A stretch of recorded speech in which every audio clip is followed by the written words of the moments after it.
ಜೈಲಿನ ಆಸ್ಪತ್ರೆಯಲ್ಲಿ ಚಿಕಿತ್ಸೆ ಪಡಿತಾ ಇದ್ದಾರೆ ರೇಣುಕಾಸ್ವಾಮಿ ಕೊಲೆ ಆರೋಪಿ A2 ಆರೋಪಿ ದರ್ಶನ್. ಆಕ್ಸಿಡೆಂಟ್ ಆಗಿದ್ದ ಬಲಗೈಗೆ ಚಿಕಿತ್ಸೆಯನ್ನ ನಟ ದರ್ಶನ್ ಪಡಿತಾ ಇದ್ದಾರಂತೆ. ಬಲಗೈ ನೋವಿನಿಂದ ತೀವ್ರವಾಗಿ A2 ಆರೋಪಿ ದರ್ಶನ್ ಬಳಲ್ತಾ ಇದ್ದಾರೆ. ಚಳಿಗಾಲ ಇರೋದ್ರಿಂದ ಸಹಜವಾಗಿ ನೋವು ಜಾಸ್ತಿ ಆಗುತ್ತೆ. ಸೊ ಆ ನೋವಿನ ಚಿಕಿತ್ಸೆ ಜೈಲಲ್ಲೇ ಪಡಿತಾ ಇದ್ದಾರೆ. ಇನ್ನು ನಿನ್ನೆ ಪತ್ನಿ ವಿಜಯಲಕ್ಷ್ಮಿ ಭೇಟಿ ಬಳಿಕ ನಟ ದರ್ಶನ್ಗೆ ಚಿಕಿತ್ಸೆಯನ್ನ ನೀಡಲಾಗ್ತಾ ಇದೆ. ಆಸ್ಪತ್ರೆಗೆ ತೆರಳಿ ಬಲಗೈಗೆ ಚಿಕಿತ್ಸೆಯನ್ನ ಪಡೆದುಕೊಂಡಿದ್ದಾರೆ ನಟ ದರ್ಶನ್ ಅನ್ನೋ ಮಾಹಿತಿ ಸದ್ಯಕ್ಕೆ ಲಭ್ಯವಾಗ್ತಾ ಇದೆ.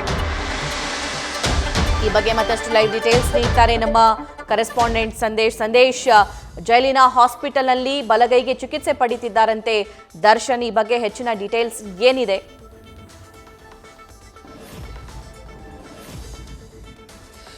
ಸಭಾ, ಈ ಹಿಂದೆ ಆಕ್ಸಿಡೆಂಟ್ ಆದಂತಹ ಕೈಗೆ ಅಂದ್ರೆ ಬಲಗೈಗೆ ಈಗ ದರ್ಶನ್ ಚಿಕಿತ್ಸೆಯನ್ನ ಪಡೆದಿದ್ದಾರೆ ಅನ್ನೋ ಮಾಹಿತಿ ಲಭ್ಯವಾಗ್ತಾ ಇದೆ. ನಿನ್ನೆ ವಿಜಯಲಕ್ಷ್ಮಿ ಅವರು ಅಂದ್ರೆ ದರ್ಶನ್ ಅವರ ಪತ್ನಿ ವಿಜಯಲಕ್ಷ್ಮಿ ಅವರು ಜೈಲಿಗೆ ಭೇಟಿ ನೀಡಿ ಯಾವಾಗ ಹೋಗ್ತಾರೋ ಹೋದಾದ ನಂತರ ನೇರವಾಗಿ ಜೈಲಾಸ್ಪತ್ರೆಯಲ್ಲೇ ಬಲಗೈಗೆ ಚಿಕಿತ್ಸೆಯನ್ನ ಪಡೆದಿದ್ದಾರೆ ಅನ್ನೋ ಮಾಹಿತಿ ಲಭ್ಯವಾಗ್ತಾ ಇದೆ. ಚೀಫ್ ಮೆಡಿಕಲ್ ಆಫೀಸರ್ ನಾಗರಾಜ್ ಹಾಗೆ ಹರ್ಷವರ್ಧನ್ ಅವರು ಚಿಕಿತ್ಸೆಯನ್ನ ನೀಡಿದ್ದಾರೆ ಅನ್ನೋ ಮಾಹಿತಿ ಲಭ್ಯವಾಗ್ತಾ ಇದೆ. ಅಂದ್ರೆ ಚಳಿಗಾಲ ಇರೋದ್ರಿಂದ ಸಾಕಷ್ಟು ಈ ಹಿಂದೆ ಕೂಡ ಟ್ರೀಟ್ಮೆಂಟ್ ಆಗಿತ್ತು, ಜೊತೆಗೆ ಆಪರೇಷನ್ ಕೂಡ ಆಗಿದ್ದರಿಂದ ಎಲ್ಲ ಒಂದ್ ಕಡೆ ಅದಕ್ಕೆ ಒಂದು ಚಳಿಗಾಲ ಇರೋದ್ರಿಂದ ಸಾಕಷ್ಟು ನೋವು ಆಗ್ತಿದೆ ಅನ್ನೋ ಕಾರಣಕ್ಕೆ ಒಳಗಡೆ ಟ್ರೀಟ್ಮೆಂಟ್ ಅನ್ನ ಪಡೆದಿದ್ದಾರೆ ಅನ್ನೋ ಮಾಹಿತಿ ಲಭ್ಯವಾಗ್ತಾ ಇದೆ. ಪ್ರಮುಖವಾಗಿರುವಂತದ್ದು ಈಗಾಗಲೇ ರಿಟ್ ಅರ್ಜಿಯನ್ನ ಕೂಡ ಹೈಕೋರ್ಟ್ಗೆ ಸಲ್ಲಿಕೆ ಮಾಡಿದ್ರು. ಅಂದ್ರೆ ಕೆಲವೊಂದು ಸವಲತ್ತುಗಳು ನನಗೆ ಬೇಕು ಅಂತ ಹೇಳಿ ಅದಕ್ಕೆ ಸಂಬಂಧಪಟ್ಟಂತೆ ಯಾವ ಕಾರಣಕ್ಕಾಗಿ, ಜೊತೆಗೆ ಕೋರ್ಟ್ನ ಅಧಿಕಾರಿಗಳು ಅಥವಾ ಜೈಲಿನ ಅಧಿಕಾರಿಗಳು ಇದಕ್ಕೆ ಏನೆಲ್ಲ ಅವಕಾಶಗಳಿದೆ ಅನ್ನೋದಕ್ಕೆ ಸಂಬಂಧಪಟ್ಟಂತೆ ಕೂಡ ಮುಂದಿನ ಹಂತದಲ್ಲಿ ಕಂಪ್ಲೀಟ್ ಆದ ಒಂದು ಡೀಟೇಲ್ ಅನ್ನ ಕೊಡ್ತಾರೆ. ಜೊತೆಗೆ ಈಗ ಪ್ರಮುಖವಾಗಿರುವಂತದ್ದು ರಿಟ್ ಅರ್ಜಿಯಲ್ಲಿ ಏನೆಲ್ಲ ಸವಲತ್ತುಗಳನ್ನ ಕೇಳಿದ್ದಾರೆ, ಆ ಸವಲತ್ತುಗಳು ಎಷ್ಟು ಅವಶ್ಯಕ ಇದೆ, ಜೊತೆಗೆ ಯಾವ ಕಾರಣಕ್ಕಾಗಿ ಬೇರೆ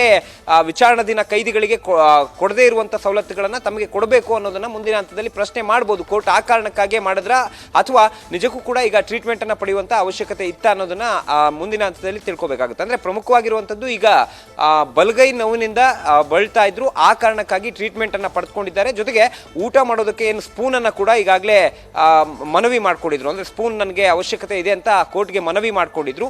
ಅದಕ್ಕೆ ಸಂಬಂಧಪಟ್ಟಂತೆ ಅಂದ್ರೆ ನಿನ್ನೆ ಕೈ ಬೆರಳುಗಳು ನೋವಿದೆ ಅನ್ನೋ ಕಾರಣಕ್ಕೆ ಟ್ರೀಟ್ಮೆಂಟ್ ಅನ್ನ ಪಡೆದಿದ್ದಾರೆ. ಜೊತೆಗೆ ಆ ಒಂದು ಜೈಲಾಸ್ಪತ್ರೆಯಿಂದ ಆ ರಿಪೋರ್ಟ್ ಕೂಡ ಅಂದ್ರೆ ಆ ಮೆಡಿಕಲ್ ರಿಪೋರ್ಟ್ ಕೂಡ ಲಭ್ಯವಾಗುತ್ತೆ.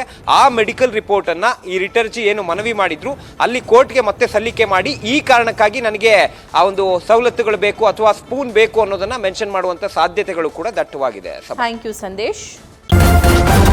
ನ್ಯೂಸ್ ಫಸ್ಟ್ ನಿರ್ಭೀತಿಯಿಂದ ನಿಮ್ಮ ಪರವಾಗಿ.